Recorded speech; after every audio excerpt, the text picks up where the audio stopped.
Hello student. Today I am going to discuss with you about team behavior. So we will start with what is team. A team is a group of individuals who depend on one another to achieve a common goal. Teams can accomplish more work than an individual. It encourages creativity in workers through participative management. So this is all about team. A team is a group of individuals who depend on one another to achieve a common goal. And now the features of a team. So what are the main features of a team? Members. Only the members are the feature of team. So members should be committed to goals, support one another willingly, trust and support other members, offer suggestions and give feedback to other members, may disagree. Members may disagree with the other member but work to resolve differences and reach consensus, generate greater outputs. So these are the qualities of a member in a team. He should committed to goal, support one another willingly, trust and support other members, offer suggestions, resolve differences, generate greater outputs.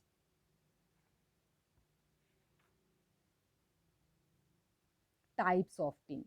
Now comes types of team. There are two types of teams, formal team and informal team. Formal team is a part of an organization structure. Informal team, not the part of the formal organization. It is formed to solve a problem. So informal team is formed to solve a problem, encourage employee participation. It encourages employees participation. Team behavior. The other thing is the team behavior. The following factor determine the successful behavior of an effective team. So these are the factors which affect a team behavior: communicate openly and honestly, reach decisions by consensus, have a clear sense of purpose, think creatively, remain focused, resolve conflict effectively. So team behavior should be have a clear sense of purpose. Team member clearly understand the task at hand, what is expected of them and their roles in the team. Communicate openly and honestly. The team culture encourages decision and debate. Team members speak openly and honestly without the threat of anger, resentment, and retributions. They listen to and value feedback from others. As a result, all team members participate. Reach decisions by consensus means all decisions are arrived at by consensus. No easy quick votes are taken. All members express their opinions and engage in debate. The decisions that emerge is generally supported by all team members. Think creatively. Effective teams encourage original thinking, consider options beyond the usual. So remain focused. The team members get the core issue of the problem and stay focused on key issues. They stay focused on the issues, important issues, and resolve that issues. Resolve conflict effectively. So the ability to handle conflict clashes over ideas, opinions, goals, and procedures is a key contributing factor to a team's overall effectiveness. Team roles. So the team members play different roles in a team. The first is self-oriented roles. Second, team maintenance role. Third is task facilitating roles. So these are three types of role a member of a team can play: self-oriented roles, team maintenance roles, task facilitating roles. Self-oriented roles, controlling. So these are the self-oriented roles a member can play: controlling. He may dominate others by exhibiting superiority or authority. Withdrawing. Withdrawing means he may retiring from the team either by becoming silent or by refusing to deal with the particular aspects of the teamwork. So, silent. Silent on some situations, some aspects, and the attention seeking. The third self oriented role a member can play is attention seeking, calling attention to oneself and demanding recognitions from other. He may demand recognitions.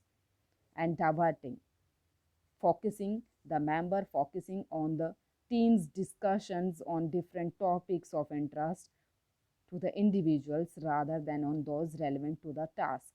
The person may be divert the situation, divert the solutions of the problem. He may focus on his personal interest rather than on the team's discussions of topic of interest for an problem. Team maintenance role. The first is encouraging, harmonizing, compromising, encouraging, drawing out other members by showing verbal and non-verbal support, praise, and agreement. So, a person can maintain team by encouraging them, by harmonizing them, reconcile differences among team members, and compromising, offering to yield on a point in the interest of reaching a mutual acceptable decision. So he may compromise, he may accommodate things. So this is the team maintenance role a member can play. Task facilitating roles. Task facilitating roles, initiating. The person can initiate any topic, getting the team started on a line of inquiry.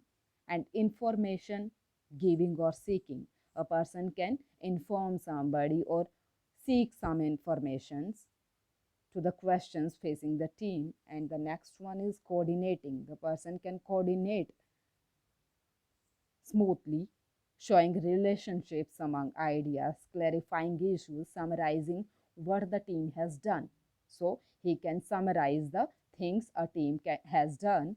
So by coordinating, he can support his team. Procedure setting. The person, the member can suggest decision making procedures that will move the team toward a goal. Now, how team members work together in a team building activity. So, how the different members from different cultures, from the different societies can work together in a team building activity. This is a team building activity which is very much traditional types of typical team building activity. First, we have problem, then we have data gathering and analysis.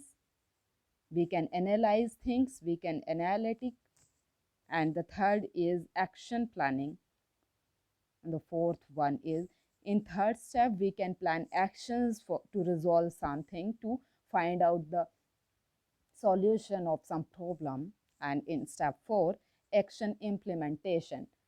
In step 3, we can make hypothetical solution of some problem, but in 4th, we can do some concrete or the action implementation is there in action 4. But after 4th step, there is step 5, the evaluations of the result.